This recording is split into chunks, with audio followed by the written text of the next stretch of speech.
Well, guys, welcome back to the channel, Adam Unpacked. Today's episode is an exciting one. We are finally getting the Quartz Countertops installed today, along with, on the same day, Skylight installation, and still working on some painting, hanging a few lights. So come on, let's go have a look on what we're working on today. So I've got some scaffolding here that I rented from Home Depot, relatively inexpensive for the week. This goes up 12 feet if you put the platform at the highest setting. So that's awesome. So some of the things we're going to do today is lighting, number one. We're going to replace the island light here. I got that old halogen light. We're going to rip that out, put a brand new light in there. I'm excited to show you guys what that looks like. So stay until the end and I'll show you. And then also the dining room table light. This is just, again, an old light with regular incandescent bulbs. Doesn't quite suit the theme we're going for, but having the scaffolding here is certainly going to make life a lot easier. So that's pretty sweet. And like I said, on top of that, quartz countertops are going to get dropped today. Fingers crossed that goes well. So quartz here, and of course, finally, quartz around our farmhouse sink. We'll have to cut some holes for the Moen tap, but yeah, exciting things. And then on top of that, hopefully if all goes well, I'll have all 5 of these skylights replaced today. So not that they're leaking at the moment, but they've never been replaced. And I just think it's a proactive thing to do, especially because for whatever reason, these are flush mount lights. So they are prone to leakage. And I did see some water stains. Now that we're actually painting the ceiling here, brand new ceiling white, and I've noticed some water stains in there, which tells me it has experienced leaks in the past. So just for peace of mind, I will have all 5 replaced. I wasn't planning on having everybody show up on the exact same day, but it's just the way it worked out. So today we will have my Tyler guy will be here. We will have my electrician coming in to do some lighting and running some electrical lines. We will have the cabinet company coming in to do the quartz installation.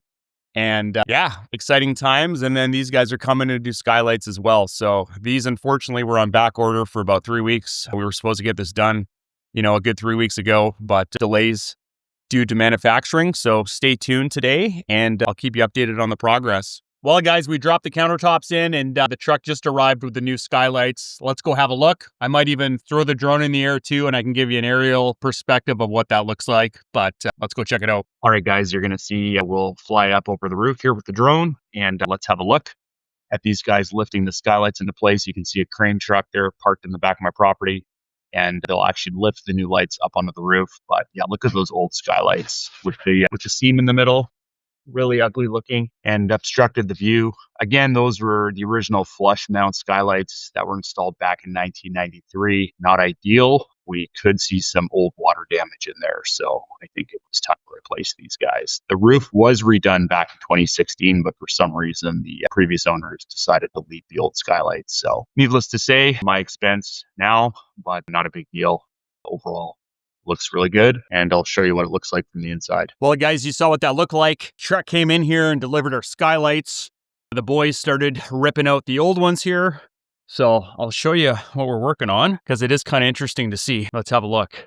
Yeah, my old skylights were actually flush mount skylights. They were installed back in like 1993. So they're like surface mounted flush mount deck lights. That was part of the issue, I think, why they leaked. Typically what you do is every time you do replace your roof and put a new roof on your home and you have skylights, just do the skylights at the same time. These guys, the previous owners, they actually replaced the roof back in 2016, but decided not to do the skylights. Although they had been leaking, we could see some water stains, so they certainly had leaks. So anyways, long story short, I got these ones replaced just for peace of mind. New skylights. These will last me another 10 to 15 years, no problem. And we ended up putting a 4-inch curb on there as well. I'll show you what I'm talking about. So there you go. These are the old skylights.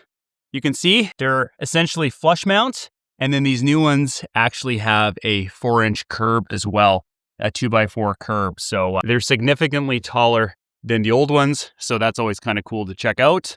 And we've also just changed the way the flashing and everything goes in there. So this definitely should mitigate, this will completely eliminate leaks. So that's pretty sweet. But yeah, we got 3 out of the 5 replaced with the new glass. Another thing that's changed is that these are 1-piece acrylic skylights, whereas those old school ones you could see, they're really old, but they have a seam in the middle as well. So this is the largest span that you can go with skylights before you have to have a seam in the middle. So we got lucky on this job. But yeah, I think once these are in and we get all the caulking in place and the flashing done down here, there's no opportunity for water or snow to get in. You know, we live up here in Canada, so one of the issues you run into with Skylights, as great as they are, is that snow starts to pack up in the eaves and the top of the roof and down the sides, and then it freezes and expands. And then in the spring, there's opportunity for water to come in. But yeah, there you go. 3 of the 5 are done. Tomorrow, these guys will be back to rip out the remaining 2 old ones and replace them. Not a cheap job to do, but certainly peace of mind, especially this roof, like I said, was replaced back in 2016. So we've got a good 10 years left. I want to have fresh skylights. It allows more light inside. And because we're redoing the kitchen and repainting the ceiling, I don't want any opportunity for water to get in. So there you go. That's the skylight project done. Let's go have a look down inside the house and see what else we accomplished today. Well, a lot has changed on the inside here, guys. It is getting dark though, so we'll have to turn a few lights on, but let me show you what we've been working on in the interior. This project is really starting to come to life.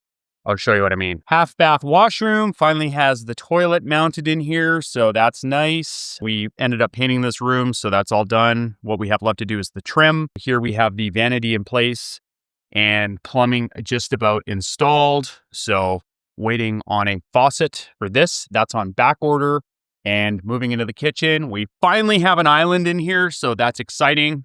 Got this beautiful quartz island. Check it out. Kind of gives you a bit of an idea what it looks like. But yeah, that was laid in as well. And yeah, everything fit perfectly. So we're ready for the fascia and the end gables. We have oak end gables there that we will stain the same color as the dark cabinets up here. So really starting to come together here. Just looks beautiful. Nice to get that island in place. Our quartz countertops over here for our stove, that's all been laid down. You can see that just looks beautiful. All the lines and the veining in here, amazing. We've got the sink connected finally, the drain connected. That's all golden. Dishwasher is finally in place, so I don't have to wash dishes downstairs. So that's awesome. Induction Bosch cooktop is in and wired. So that is complete. Have the junction box down there. Yeah, I used it already today. Works pretty good. My hood fan is in as well. This is a Vevor brand. It's a 700 CFM fan.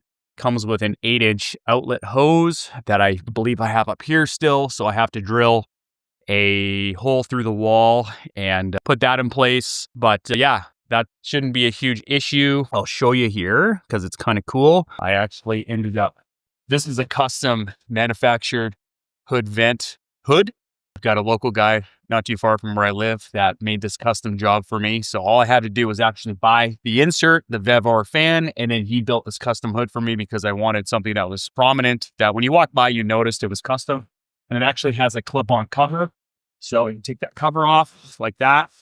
And with that cover off, that gives you access in behind your range hood fan. So as far as drilling the hole and mounting the exhaust ducting, that makes life a lot easier. And if you want, you can probably throw in some old manuals like appliance manuals and things like that you could just throw in there, probably never to be looked at again. But I thought that was just kind of a clever idea that I came up with. Instead of making a fixed hood that you can never access in here, it's nice to have access to this if you ever have to service it, or like I said, a good place to store stuff that you'll never look at again, like appliance manuals. So I don't know.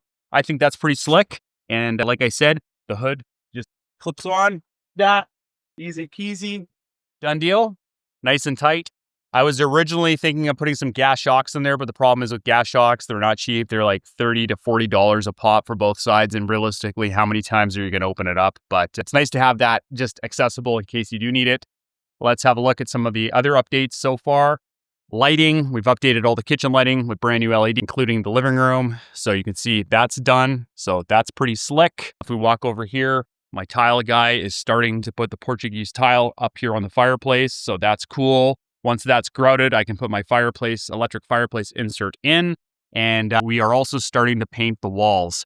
So we painted the ceiling. We're starting to cut now the actual more of a tan gray paint going on the walls. But this is a beautiful view of what the skylights look like now from the inside. It was so nice getting rid of that divider seam in the old ones. It really brightened the place up. There's no tint on these. There's still a UV protection, but no tint. So that's cool. And what else has changed? Looking around here, not too much, I guess. So, well, there we go. That is the latest update on the 93 build for this week. Again, I hope you enjoyed this content. Thanks for following along. And I will give you guys an update next week, depending on what we have going on. I think a lot of the trades guys that I've had come through here are taking next week off to go finalize a couple other projects. That'll allow us and give us time to focus on painting the entire upstairs and getting that done prior to us dropping that nice fancy floor down in the kitchen and living room. So yeah, that's where we're at. Lots of changes in a short period of time. New skylights, quartz countertops, lighting's done. Appliances are hooked up for the most part. Nice having a dishwasher again, so I don't have to wash dishes in the downstairs sink. So that's super cool. But yeah, things are progressing nicely. We have a timeline to try to get a bunch of this done before Christmas. So we're on kind of the last big push here. But thanks for watching this episode. And until next time, stay curious. Cheers.